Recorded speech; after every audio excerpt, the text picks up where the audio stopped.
Salut Baptiste. Salut Thomas. Écoute, donc je viens de venir ici à l'ESITC, donc l'ESITC au forum Avenir et Construction qui se situe au Technopole, donc à 5 minutes de l'entreprise Acreos.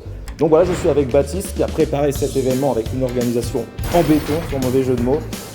Qu'est-ce que tu peux nous dire sur cet événement et aussi ton rôle dans cette école et ta formation? Je me présente Baptiste Mollard, je suis élève en 4e année au sein de l'ESITC. Donc le Forum Avenir et Construction, c'est un événement qui arrive une fois par an au sein de notre école. On regroupe un grand nombre d'entreprises du BTP, cette année plus de 70, qui vont nous partager, qui vont permettre aux étudiants de venir trouver stage, alternance ou même un job pour plus tard. Comme chaque année depuis maintenant 5 ans, on prend un simulateur Acreos. Alors qu'est-ce que tu peux nous dire sur l'utilité d'avoir ce type de technologie sur un salon comme le Forum Avenir et Construction? Un simulateur aujourd'hui, ça permet une attractivité quand même de l'événement. Voilà, c'est quelque chose d'assez intéressant, de ludique, mais ça permet aussi aux entreprises de pouvoir montrer un petit peu les nouvelles technologies pour les formations de demain ou même pour pouvoir évoluer.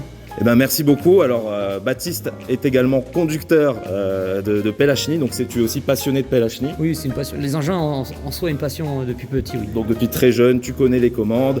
Donc Baptiste va nous faire un petit comparatif entre une vraie pelle à chenille qui se trouve d'ailleurs et qui peut être conduite sur l'événement et notre simulation. Donc on va voir ça tout de suite. C'est parti. Et merci encore Baptiste. Merci Thomas.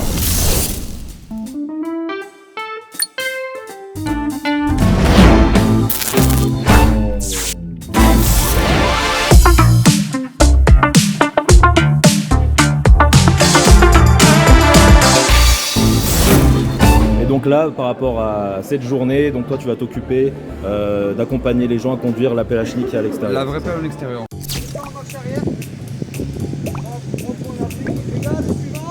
Là c'est en sécurité. On va visser dans le simulateur et à partir de ce moment-là, tu fais actionner. Et pareil, des petits ateliers moins sophistiqués que les tiens. J'ai pas autant d'espace de jeu, mais ouais, ce sera le boulot de toi en amont et de moi ensuite. Voilà, c'est exactement, c'est ça.